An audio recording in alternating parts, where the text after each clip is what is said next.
Hello students, today we are discussing about stoichiometry of chemical reactions. Stoichiometry ਕੀ ਹੁੰਦੀ ਹੈ, ਇਹਦੇ ਨਾਲ ਦੇ ਕਿੱਦਾਂ ਦੇ ਨਿਊਮੈਰੀਕਲਸ ਪੇਪਰ ਦੇ ਵਿੱਚ ਆ ਸਕਦੇ ਨੇ, ਕਿਹੜੇ ਟੌਪਿਕਸ ਇਹਦੇ ਨਾਲ ਰਿਲੇਟਡ ਨੇ, ਆਪਾਂ ਸਾਰਾ ਕੁਝ ਅੱਜ ਡਿਸਕਸ ਕਰਾਂਗੇ ਅਬਾਊਟ stoichiometry. ਨਾਓ stoichiometry ਹੁੰਦੀ ਕੀ ਹੈ, ਤੁਸੀਂ ਕੋਈ ਵੀ ਕੈਮੀਕਲ ਰਿਐਕਸ਼ਨ ਇਕੁਏਸ਼ਨ ਦੀ ਫਾਰਮ 'ਚ ਲਿਖੀ ਹੈ, for example nitrogen plus hydrogen ammonia ਤਿਆਰ ਕੀਤਾ ਆਪਾਂ ਨੇ, ठीक है। ਤਿੰਨੋਂ ਗੈਸਿਸ ਨੇ, ਸੋ ਮੈਂ ਨਾਲ ਕੀ ਲਿਖਿਆ ਹੋਇਆ, ਗੈਸ ਲਿਖਿਆ ਹੋਇਆ। ਨਾਓ ਤਿੰਨੋਂ ਗੈਸਿਸ ਦਾ ਆਪਸ ਵਿੱਚ ਕੁਆਂਟੀਟੇਟਿਵ ਰਿਲੇਸ਼ਨਸ਼ਿਪ ਕੀ ਹੈ, ਕੁਆਂਟੀਟੀ ਵਾਈਜ਼ ਰਿਲੇਸ਼ਨਸ਼ਿਪ ਕੀ ਬਣਦਾ ਤਿੰਨੋਂ ਗੈਸਿਸ ਦਾ, ਉਹਨੂੰ ਆਪਾਂ ਸਟੋਕਿਓਮੈਟਰੀ ਬੋਲ ਦਿੰਦੇ ਹਾਂ।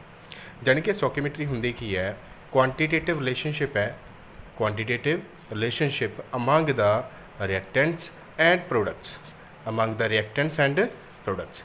ਰਿਐਕਟੈਂਟ ਤੇ ਪ੍ਰੋਡਕਟ ਦੇ ਵਿੱਚ ਕੁਆਂਟੀਟੇਟਿਵ ਰਿਲੇਸ਼ਨਸ਼ਿਪ ਕੀ ਬਣਦਾ, ਚਾਹੇ ਉਹ ਮੋਲੀਕਿਊਲਸ ਦਾ ਮੋਲੀਕਿਊਲਸ ਦੇ ਨਾਲ ਹੈ, ਚਾਹੇ ਉਹ ਮੋਲ ਬਾਈ ਮੋਲ ਹੈ, ਚਾਹੇ ਉਹ ਵੋਲੀਅਮ ਬਾਈ ਵੋਲੀਅਮ ਹੈ, ਚਾਹੇ ਉਹ ਵੇਟ ਬਾਈ ਵੇਟ ਹੈ। ਸੋ ਕੁਆਂਟੀਟੇਟਿਵ ਰਿਲੇਸ਼ਨਸ਼ਿਪ ਰਿਐਕਟੈਂਟ ਦਾ ਪ੍ਰੋਡਕਟ ਦੇ ਨਾਲ ਕੀ ਬਣ ਰਿਹਾ ਹੈ, ਉਹਨੂੰ ਆਪਾਂ ਕੀ ਬੋਲ ਦਿੰਦੇ ਹਾਂ, ਸਟੋਕਿਓਮੈਟਰੀ। ਕੁਆਂਟੀਟੀ ਮੀਨਸ ਮਤਲਬ ਕਿ ਕਿੰਨੇ ਕੁ ਗ੍ਰਾਮ, ਮਿਲੀਗ੍ਰਾਮ, ਕਿੰਨੇ ਕੁ ML ਜਾਂ ਕਿੰਨੇ ਮੋਲੀਕਿਊਲਸ, ਇਹ ਸਾਰੀ ਕੁਆਂਟੀਟੀ ਆ ਗਈ, ਠੀਕ ਹੈ ਜੀ।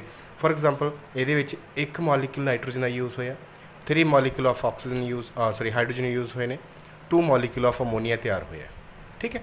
ਸੋ ਆਪਾਂ ਬੋਲ ਸਕਦੇ ਹਾਂ 1 molecule nitrogen, 3 molecule hydrogen, 2 molecule of ammonia. ਤਾਂ ਇਹ ਵੀ ਕੁਆਂਟੀਟੇਟਿਵ ਰਿਲੇਸ਼ਨਸ਼ਿਪ ਹੋ ਗਿਆ। ਔਰ ਆਪਾਂ ਕੀ ਬੋਲ ਸਕਦੇ ਹਾਂ, 1 mall nitrogen, 3 mall hydrogen, 2 mall ammonia. ਔਰ ਆਪਾਂ ਇਹ ਵੀ ਬੋਲ ਸਕਦੇ ਹਾਂ, ਅਗਰ ਇਹ 1 ਮੋਲ ਯੂਜ਼ ਹੋਇਆ ਨਾਈਟ੍ਰੋਜਨ, 1 ਮੋਲ N2 ਯੂਜ਼ ਹੋਇਆ, ਕੱਲੇ N ਦਾ ਮੋਲੀਕੂਲਰ ਮਾਸ 14 ਗ੍ਰਾਮ ਹੁੰਦਾ ਹੈ, ਸੋ N2 ਦਾ ਕਿੰਨਾ ਹੋ ਗਿਆ, 28 ਗ੍ਰਾਮ। ਹਾਈਡਰੋਜਨ ਦਾ, ਇੱਕ ਹਾਈਡਰੋਜਨ ਦਾ ਹੁੰਦਾ 1 ਗ੍ਰਾਮ, 2 ਹਾਈਡਰੋਜਨ ਦਾ 2 ਗ੍ਰਾਮ, ਇੱਥੇ 3 ਮੋਲੀਕੂਲ ਆਫ ਹਾਈਡਰੋਜਨ ਹੈ, ਸੋ 6 ਗ੍ਰਾਮ ਹੋ ਗਿਆ। ਤੋ 22 ਗ੍ਰਾਮ ਆਫ ਨਾਈਟ੍ਰੋਜਨ ਚਾਹੀਦਾ ਆਪਾਂ ਨੂੰ, 6 ਗ੍ਰਾਮ ਹਾਈਡਰੋਜਨ ਚਾਹੀਦਾ, ਅਤੇ 34 ਗ੍ਰਾਮ ਅਮੋਨੀਆ ਆਪਣੇ ਕੋਲ ਬਣੇਗਾ। ਸੋ ਇਹ ਵੀ ਕੁਆਂਟੀਟੇਟਿਵ ਰਿਲੇਸ਼ਨਸ਼ਿਪ ਹੋ ਗਿਆ। ਸੋ ਕੁਆਂਟੀਟੇਟਿਵ ਰਿਲੇਸ਼ਨਸ਼ਿਪ ਬੇਸਿਕਲੀ ਹੈ ਕੀ ਹੈ, ਕੁਆਂਟੀਟੀ ਵਾਈਜ਼ ਰਿਐਕਟੈਂਟ ਅਤੇ ਪ੍ਰੋਡਕਟ ਦੇ ਵਿੱਚ ਕੀ ਰਿਲੇਸ਼ਨ ਬਣਦਾ, ਠੀਕ ਹੈ ਜੀ। ਅੱਗੇ ਆ ਗਿਆ ਕੈਮੀਕਲ ਇਕੁਏਸ਼ਨ। 10th ਕਲਾਸ ਦੇ ਵਿੱਚ ਆਪਾਂ ਕੈਮੀਕਲ ਇਕੁਏਸ਼ਨ ਬਾਰੇ ਪੜ੍ਹਿਆ ਵੀ ਹੈ, ਇਹਨੂੰ ਬੈਲੈਂਸ ਕਰਨਾ ਵੀ ਸਿੱਖਿਆ ਹੋਇਆ।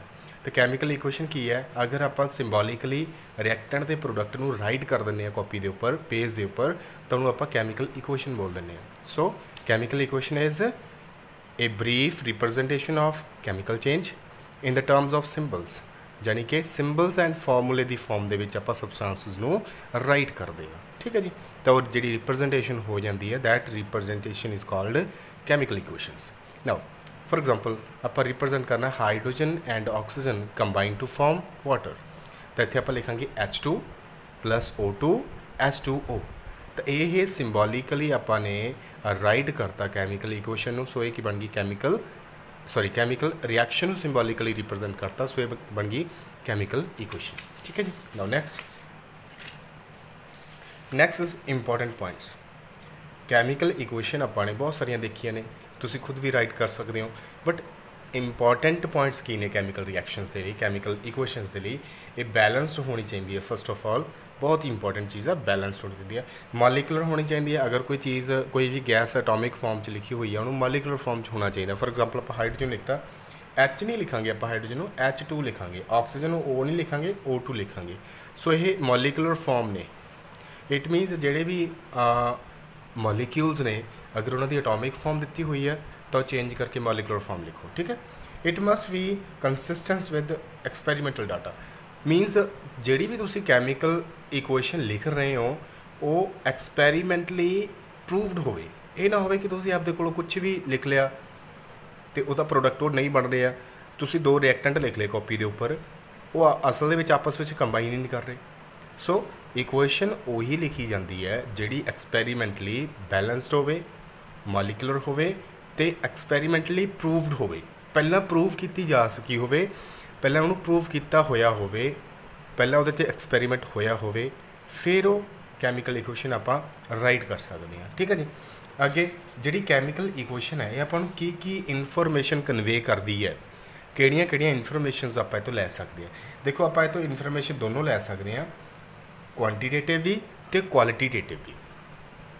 ਕੁਆਂਟੀਟੇਟਿਵ ਕਿੱਦਾਂ ਲੈ ਸਕਦੇ ਹਾਂ, ਕੁਆਂਟੀਟੇਟਿਵ ਆਪਾਂ ਨੂੰ ਰਿਐਕਟੈਂਟ ਤੇ ਪ੍ਰੋਡਕਟਸ ਦਾ ਨੇਮ ਪਤਾ ਲੱਗ ਜਾਂਦਾ।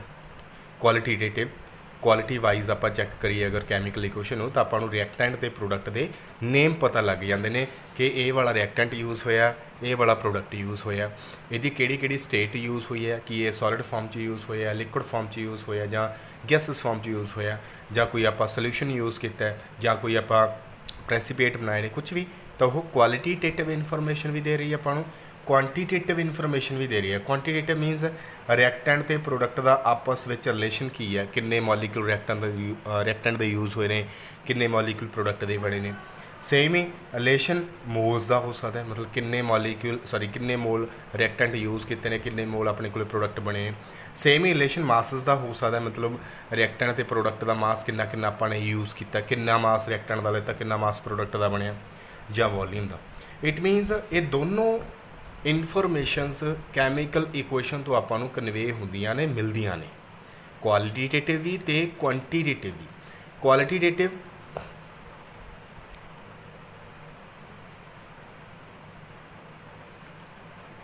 ਸੌਰੀ ਇੱਥੇ ਗਲਤ ਲਿਖਿਆ ਹੋਇਆ, ਸੋ ਇਹਨੂੰ ਇੱਧਰ ਕੁਆਲਿਟੀਟਿਵ ਕਰ ਲਿਓ, ਇਹਨੂੰ ਇੱਧਰ ਕੁਆਂਟੀਟੇਟਿਵ ਕਰ ਲਿਓ, ਬਾਈ ਮਿਸਟੇਕ ਹੋ ਗਿਆ। ਕੁਆਲਿਟੀਟਿਵ ਮਤਲਬ ਆਪਾਂ ਨੂੰ ਨੇਮਸ ਰਿਐਕਟੈਂਟ ਤੇ ਪ੍ਰੋਡਕਟ ਦੇ ਪਤਾ ਲੱਗਦੇ ਨੇ, ਕੁਆਂਟੀਟੇਟਿਵ ਆਪਾਂ ਨੂੰ ਆਹ ਸਾਰੀ ਇਨਫੋਰਮੇਸ਼ਨ ਕਨਵੇ ਹੁੰਦੀ ਹੈ। ਠੀਕ ਹੈ ਜੀ, ਤਾਂ ਥੋੜੀ ਜੀ ਬਾਈ ਮਿਸਟੇਕ ਲਿਖਿਆ ਗਿਆ, ਇਹਨੂੰ ਰਾਈਟ ਕਰ ਲੈਣਾ ਤੁਸੀਂ ਸਹੀ ਕਰਕੇ। ਨੈਕਸਟ ਹੈ problems based on chemical equations. ਜਿਹੜੀਆਂ ਕੈਮੀਕਲ ਇਕੁਏਸ਼ਨਸ ਨੇ ਜਾਂ ਸਟੋਕੀਮੈਟਰੀ ਹੈ, ਉਹਦੇ ਬੇਸਿਸ 'ਤੇ ਕਿੱਦਾਂ ਦੀਆਂ ਪ੍ਰੋਬਲਮਸ ਨੇ ਜਾਂ ਕਿੱਦਾਂ ਦੇ ਨਿਊਮੈਰੀਕਲ ਪ੍ਰੋਬਲਮਸ ਨੇ ਜਿਹੜੀਆਂ ਪੇਪਰ 'ਚ ਆ ਸਕਦੀਆਂ ਨੇ। ਪਹਿਲਾ ਹੈਗਾ mole to mole relationship. Reactant ਦੇ ਪ੍ਰੋਡਕਟ ਦੇ ਵਿੱਚ ਆਪਸ ਵਿੱਚ ਮੋਲ ਟੂ ਮੋਲ ਰਿਲੇਸ਼ਨਸ਼ਿਪ ਹੁੰਦਾ, ਤਾਂ ਉਹਦੇ ਬੇਸਿਸ 'ਤੇ ਤੁਹਾਨੂੰ ਕੋਈ ਵੀ ਪ੍ਰੋਬਲਮ ਲਿਖਣੀ ਆ ਸਕਦੀ ਹੈ। ਜਿਵੇਂ ਕਿ ਮੇਰੇ ਕੋਲ ਇੱਥੇ ਲਿਖਿਆ ਹੋਇਆ, how many moles of nitrogen are needed to produce 8.2 moles of ammonia by reaction with hydrogen. Nitrogen ਕਿੰਨੇ ਮੋਲ ਚਾਹੀਦੀ ਹੈ 8.2 ਮੋਲ ਆਫ ਅਮੋਨੀਆ ਬਣਾਉਣ ਦੇ ਲਈ by the reaction with hydrogen. ਠੀਕ ਹੈ ਜੀ, ਆਪਾਂ ਪਹਿਲਾਂ ਰਿਐਕਸ਼ਨ ਲਿਖ ਲੈਂਦੇ ਹਾਂ, N2 ਹਾਈਡਰੋਜਨ 2 NH3। ਪਹਿਲਾਂ ਰਿਐਕਸ਼ਨ ਨੂੰ ਮੈਂ ਬੈਲੈਂਸ ਕਰ ਲਿਆ, ਇੱਥੇ 3 ਲਗਾ ਲਿਆ, ਇੱਥੇ 2 ਲਗਾ ਲਿਆ। ਜਿਵੇਂ ਬੈਲੈਂਸ ਕਰਨਾ ਤੁਸੀਂ +1 10th ਦੇ ਵਿੱਚ ਸਿੱਖਿਆ ਹੋਇਆ, ਸੇਮ ਵੇ ਨਾਲ ਬੈਲੈਂਸ ਕਰਨਾ ਹੈ। ਫਸਟ ਚੈਪਟਰ ਦੇ ਵਿੱਚ ਵੀ ਬੈਲੈਂਸ ਕਰਨ ਵਾਲਾ ਇੱਕ ਮੈਥਡ ਹੈਗਾ, ਬਟ ਆਪਾਂ ਉਹ ਨਹੀਂ ਕਰਨਾ। ਆਪਾਂ 6th ਚੈਪਟਰ ਦੇ ਵਿੱਚ ਰਿਡੌਕਸ ਰਿਐਕਸ਼ਨ ਦੇ ਵਿੱਚ ਇੱਕ 2 ਮੈਥਡਸ ਦਿੱਤੇ ਹੋਏ ਨੇ, ਆਪਾਂ ਉਹ ਕਰਾਂਗੇ ਉੱਥੇ। ਫਿਲਹਾਲ ਦੇ ਲਈ ਤੁਸੀਂ ਜਿਵੇਂ 10th ਦੇ ਵਿੱਚ ਕਰ ਰਹੇ ਹੋ ਬੈਲੈਂਸ ਰਿਐਕਸ਼ਨਸ ਨੂੰ, ਉਵੇਂ ਬੈਲੈਂਸ ਕਰਕੇ ਲਿਖ ਲਿਆ ਕਰਨਾ। ਇਹਦੇ ਵਿੱਚ ਦੇਖੋ ਹੁਣ 1 ਮੋਲ ਅਮੋਨੀਆ 3 ਮੋਲ ਹਾਈਡਰੋਜਨ ਚਾਹੀਦੀ ਹੈ 2 ਮੋਲ ਅਮੋਨੀਆ ਤਿਆਰ ਕਰਨ ਦੇ ਲਈ। 1 mall nitrogen 3 mall hydrogen 2 mall ammonia, ਇਹ ਆਪਾਂ ਨੂੰ ਰਿਲੇਸ਼ਨ ਦਿੱਤਾ ਹੋਇਆ। ਠੀਕ ਹੈ, ਆਪਾਂ ਨੂੰ ਰਿਲੇਸ਼ਨ ਇਹ ਪਤਾ ਹੈ, ਮਤਲਬ ਆਪਾਂ ਇਕੁਏਸ਼ਨ ਤੋਂ ਲਿਖ ਸਕਦੇ ਹਾਂ। ਅੱਗੇ ਹੁਣ ਦੇਖੋ ਇਹਦੇ ਵਿੱਚ ਅਗਰ ਆਪਣੇ ਕੋਲ 2 ਮੋਲ ਅਮੋਨੀਆ ਹੈ, ਉਹਦੇ ਲਈ ਨਾਈਟ੍ਰੋਜਨ ਕਿੰਨੇ ਮੋਲ ਚਾਹੀਦੀ ਹੈ 1 ਮੋਲ। 2 ਮੋਲ ਅਮੋਨੀਆ ਤਿਆਰ ਕਰਨ ਦੇ ਲਈ ਨਾਈਟ੍ਰੋਜਨ 1 ਮੋਲ ਚਾਹੀਦੀ ਹੈ। ਆਪਾਂ ਲਿਖ ਲਿਆ ਇੱਥੇ 2 mole of ammonia requires 1 mole of nitrogen. ਅਗਰ 8.2 ਮੋਲ ਆਫ ਅਮੋਨੀਆ ਹੋਵੇ ਆਪਣੇ ਕੋਲ, ਫਿਰ ਕਿੰਨੀ ਨਾਈਟ੍ਰੋਜਨ ਚਾਹੀਦੀ ਹੋਗੀ? ਉਹੀ ਸਿੰਪਲ ਮੈਥ ਬਣ ਗਿਆ, 1/2 × 8.2 ਕਿੰਨਾ ਆ ਗਿਆ 4.1 ਮੋਲ ਆ ਗਿਆ, ਸਿੰਪਲ। ਨੈਕਸਟ ਹੈ ਮਾਸ ਟੂ ਮਾਸ ਰਿਲੇਸ਼ਨਸ਼ਿਪ ਜਾਂ ਮਾਸ ਟੂ ਮੋਲ ਰਿਲੇਸ਼ਨਸ਼ਿਪ। ਠੀਕ ਹੈ, ਕਿਵੇਂ? Calculate the amount of water in grams produced by the combustion of 16 gram of methane. ਪਹਿਲੀ ਗੱਲ ਤਾਂ ਇਹ ਹੈ, ਜਿਹੜੇ ਵੀ ਹਾਈਡਰੋਕਾਰਬਨਸ ਨੇ, ਜਿਵੇਂ ਮੀਥੇਨ, ਈਥੇਨ, ਪ੍ਰੋਪੇਨ ਹੋ ਗਿਆ, ਅਲਕੋਹਲ ਹੋ ਗਿਆ, ਕੁਝ ਵੀ ਹੈ ਹਾਈਡਰੋਕਾਰਬਨਸ ਨੇ, ਜਦੋਂ ਆਪਾਂ ਆਕਸੀਜਨ ਦੀ ਪ੍ਰੈਜ਼ੈਂਸ ਦੇ ਵਿੱਚ ਇਹਨਾਂ ਨੂੰ ਜਲਾਉਂਦੇ ਆ ਤਾਂ ਹਮੇਸ਼ਾ ਕਾਰਬਨ ਡਾਈਆਕਸਾਈਡ ਤੇ ਵਾਟਰ ਬਣਦਾ ਤੇ ਲਾਰਜ ਅਮਾਊਂਟ ਆਫ ਐਨਰਜੀ ਤੇ ਰਿਲੀਜ਼ ਹੁੰਦੀ। ਠੀਕ ਹੈ, ਤਾਂ ਜਦੋਂ ਵੀ ਕੋਈ ਹਾਈਡਰੋਕਾਰਬਨ ਦਿੱਤਾ ਹੋਇਆ, ਕਿਹਾ ਗਿਆ ਕਿ ਇਹਦੀ ਕੰਬਸ਼ਨ ਕਰਨੀ ਹੈ, ਤਾਂ ਆਕਸੀਜਨ ਦੀ ਪ੍ਰੈਜ਼ੈਂਸ ਵਿੱਚ ਉਹਨੂੰ ਜਲਾ ਕੇ ਕਾਰਬਨ ਡਾਈਆਕਸਾਈਡ ਤੇ ਵਾਟਰ ਬਣਾ ਦਿਓ ਤੇ ਰਿਐਕਸ਼ਨ ਨੂੰ ਬੈਲੈਂਸ ਕਰ ਦਿਓ। ਠੀਕ ਹੈ ਜੀ, ਨਾ ਹੁਣ ਇਹਨਾਂ ਨੇ ਕੀ ਕਿਹਾ ਹੋਇਆ 16 ਗ੍ਰਾਮ ਇਥੇਨ ਜਲੀ ਹੈ, ਉਹ ਤੋਂ ਕਿੰਨੇ ਗ੍ਰਾਮ ਵਾਟਰ ਜਾਂ ਕਿੰਨੇ ਮੋਲ ਵਾਟਰ ਆਪਾਂ ਨੂੰ ਬਣਦਾ ਹੈ, ਉਹ ਆਪਾਂ ਨੇ ਲਿਖਣਾ ਹੈ। ਅਗਰ ਆਪਣੇ ਕੋਲ 1 ਮੋਲ ਮਿਥੇਨ ਹੈ, ਯਾਨੀ ਕਿ 16 ਗ੍ਰਾਮ ਮਿਥੇਨ ਹੈ, 1 ਮੋਲ ਹੈ ਯਾਨੀ ਕਿ CH4 ਹੈ, ਕਾਰਬਨ ਦਾ 12 ਹੁੰਦਾ, ਹਾਈਡਰੋਜਨ ਦਾ 4 ਹੋ ਗਿਆ, 16 ਗ੍ਰਾਮ ਹੋ ਗਿਆ, 16 ਗ੍ਰਾਮ ਪਰ ਮੋਲ। ਅਗਰ ਆਪਣੇ ਕੋਲ 16 ਗ੍ਰਾਮ ਮਿਥੇਨ ਹੈ, ਉਹਦੇ ਲਈ ਵਾਟਰ ਕਿੰਨਾ ਚਾਹੀਦਾ? ਦੇਖੋ ਵਾਟਰ ਦੇ 2 ਮੋਲੀਕਿਊਲ ਨੇ, ਇੱਕ ਦਾ 18 ਗ੍ਰਾਮ ਹੁੰਦਾ, 2 ਦਾ ਕਿੰਨਾ ਹੋ ਗਿਆ 36 ਗ੍ਰਾਮ ਹੋ ਗਿਆ। ਇਟ ਮੀਨਸ 16 ਗ੍ਰਾਮ ਮਿਥੇਨ ਜਦੋਂ ਪੂਰੀ ਤਰ੍ਹਾਂ ਜਲ ਜਾਂਦੀ ਹੈ 36 ਗ੍ਰਾਮ ਵਾਟਰ ਦਿੰਦੀ ਹੈ। ਆਨਸਰ ਆ ਗਿਆ ਆਪਣਾ, ਇਹੀ ਆਪਾਂ ਨੂੰ ਪੁੱਛਿਆ ਸੀ।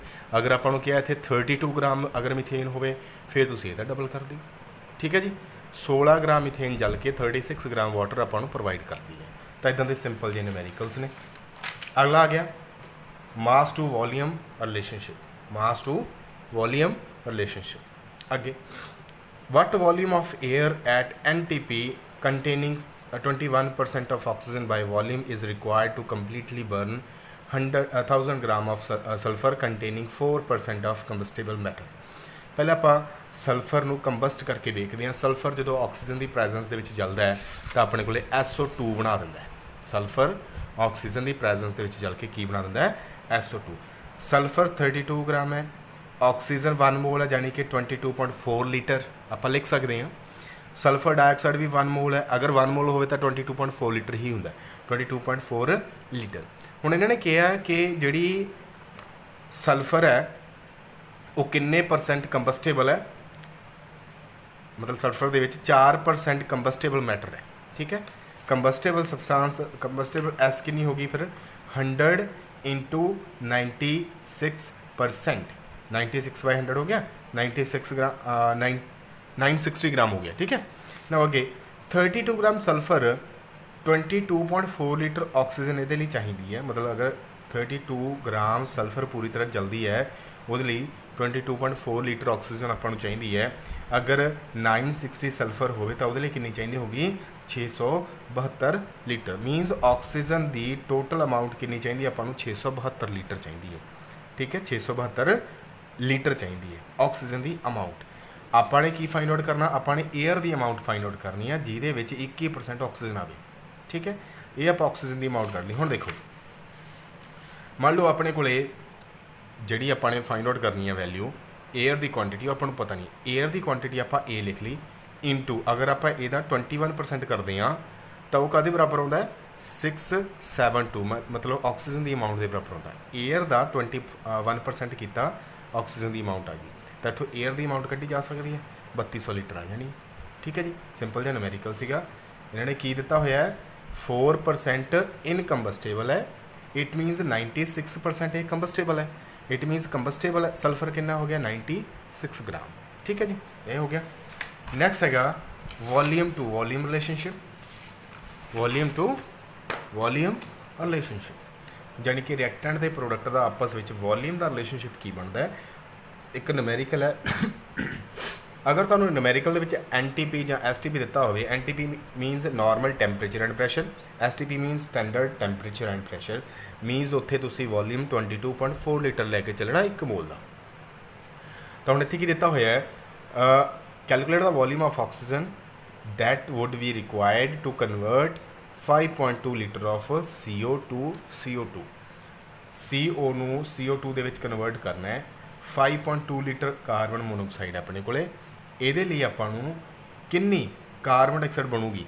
अगर आप 5.2 लीटर कार्बन मोनोऑक्साइड यूज़ करते हैं तो कितनी अपने को CO2 बनूगी वो आपने फाइंड आउट करनी है। देखो आपने इक्वेशन लिख ली कि CO प्लस ऑक्सीजन CO2 बन गया, बैलेंस कर लिया रिएक्शन में, इतने 2 लग गया, इतने भी 2 लग जाएगा। देखो ਇਹਦਾ 2 मोल यूज़ हुए हैं, 2 मोल यूज़ हुए हैं ना, 1 मोल की वैल्यू 22.4 लीटर है वॉल्यूम की, 2 मोल की कितनी होगी 2 नाल मल्टीप्लाई कर दो। ਇਹਦਾ 1 मोल यूज़ होया, ਇਹਦੇ भी 2 मोल यूज़ होने। तो आप ये बोल सकते हैं कि अगर अपने को इन्ने मोल या इन्ने लीटर अपने को CO है तो इन्ने लीटर अपने को CO2 बन जानी है। अगर अपने को 5.2 लीटर CO2 हुई तो CO2 कितनी बनेगी वो आप कैलकुलेट कर लाँगे। किमें देखो एक ही बन गया 44.8 लीटर बन गया। अगर 44.8 लीटर CO है तो वो आपां सॉरी ऑक्सीजन पूछा इन्होंने, ऑक्सीजन किन्ने ग्राम चाहिए, किन्ने लीटर चाहिए है। देखो 44.8 लीटर CO है, ये आपां किन्नी चाहिए है 22.4 लीटर चाहिए है। 1 लीटर लिए कितनी चाहिए वो डिवाइड कर देंगे, 5.2 लीटर लिए कितनी चाहिए होए, मैं गलती नाल CO2 बोल गया। ऑक्सीजन किन्नी लीटर चाहिए आपां वो फाइंड आउट करना सी आपां। तो सेम है न्यूमेरिकल, चाहे CO2 की अमाउंट पूछे चाहे ऑक्सीजन की अमाउंट पूछे, सेम है न्यूमेरिकल, कोई ज़्यादा डिफरेंस नहीं है। तो 44.8 लीटर CO के लिए 22.4 लीटर ऑक्सीजन चाहिए है, 1 लीटर के लिए इन्नी चाहिए होगी, 5.2 लीटर के लिए आप कैलकुलेट कर लाँगे। ठीक है जी। नाउ नैक्सट है limiting reactant and excess reactant.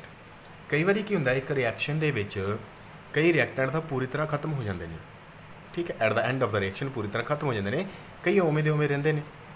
It मीनस जिहड़े खत्म हो गए वो लिमिटेड क्वांटिटी दे विच सी, जिहड़े रिएक्टेंट खत्म हो जाते हैं पूरी तरह कंप्लीटली कंज्यूम हो जाते हैं उन्होंने आप बोलते हैं लिमिटिंग रिएक्टेंट या लिमिटिंग रिएजेंट। ठीक है, the reactants which is completely the reactant which is completely consumed with in the reaction is called limiting reactant. The reactant which is in excess in the reaction is called access reagent. जिहड़ा access दे विच है, खत्म नहीं हो रहा, खत्म नहीं होया end of the reaction, वो की है एक्सेस रिएजेंट।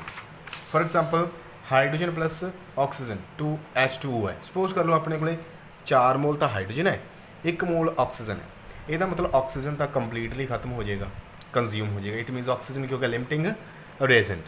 बट H2 फिर भी रह जाएगा अपने को, क्योंकि ਇਹਦਾ ਤਾਂ 2 मोल यूज़ होंगे, 1 मोल यूज़ होंगे। इट मीनस ये 2 मोल बाकी बच जाएंगे।